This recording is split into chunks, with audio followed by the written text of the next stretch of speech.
You're ready to go on your first cruise, but you're trying to figure out the right itinerary to pick for your first cruise vacation?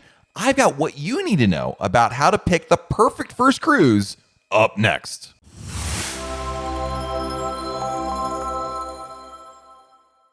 Hey everyone, it's Matt from RoyalCaribbeanBlog.com. Royal Caribbean offers a lot of cruises to ports around the world. So what's the perfect duration and destination for someone who wants to go on their first Royal Caribbean cruise? There are a few factors to consider on which sailing is the best choice for you, but take all these into consideration before picking the right one. And again, there is no right or wrong answer. It's just a matter of maybe picking the best choice for you and your family and what you're looking for. So let's start off with how many nights should your cruise be?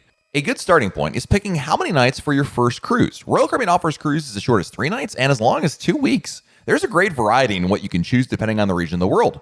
Short cruises tend to go over weekends or can have just a port stop or two. They come and go quite quickly, but they're relatively inexpensive. A slightly longer cruise, like 5 to 7 nights, offers a more complete cruise experience with a good mix of sea days and port visits. The longer duration means you get to visit more exotic ports as well as experience more of what the ship has to offer. The even longer cruises, which are really 9 nights or longer, offer some truly fascinating voyages to places not usually visited by cruise ships.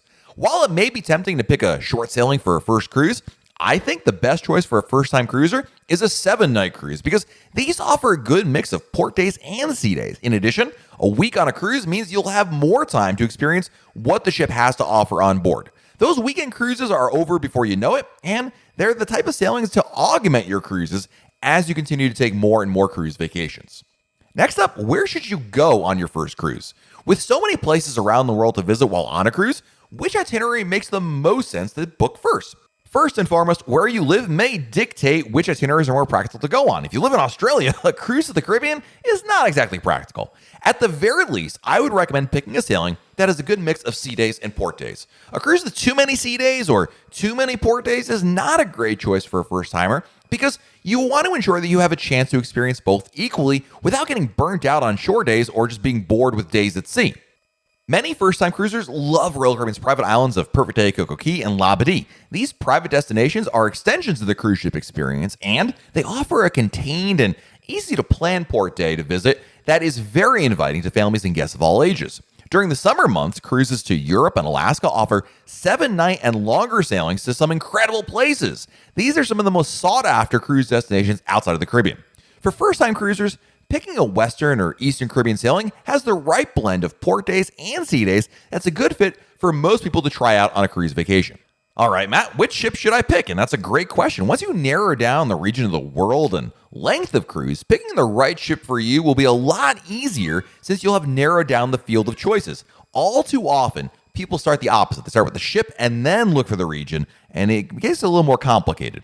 Royal Caribbean spreads the ships around the world, and in the popular regions, you will often find a few ships to pick from after narrowing down your choices. While there is not one Royal Caribbean ship I would not recommend to sail on, I do think there are some ships that are better suited for first-time cruisers. The Oasis and Quantum-class ships are Royal Caribbean's newest and largest cruise ships, and they have the latest and greatest features that you typically see in any television commercial. The size of a cruise ship is not the end-all, be-all of what makes a great ship, but it does mean there is more space to offer a greater variety of onboard experiences. Now, the Freedom and Voyager class ships are big ships in their own right, and most have been recently upgraded with water slides, new restaurants, and other fun activities on board. Any of these ships are a great choice for a first-time cruiser who wants to get in on the kind of cruise fun you would see in any commercial, social media post, online, or really what you're probably seeing in these videos here, that all these fun activities on board. The bottom line is, if you think about your choices and what you're looking for, as well as the duration of your cruise and where you want to go, it can really help narrow down the choices and let you pick a great first cruise. I hope you found this video helpful and a good starting point for picking that first Royal Caribbean cruise. If you have questions about picking a great first cruise, be sure to post them in the comments below. In fact, I know a lot of the people here in the Royal Caribbean blog community are happy to help answer those questions as well. And make sure you subscribe to our channel and turn on your YouTube notifications so that way YouTube lets you know when we have a brand new video to share. This has been Matt from RoyalCaribbeanBlog.com, and we'll talk again real soon.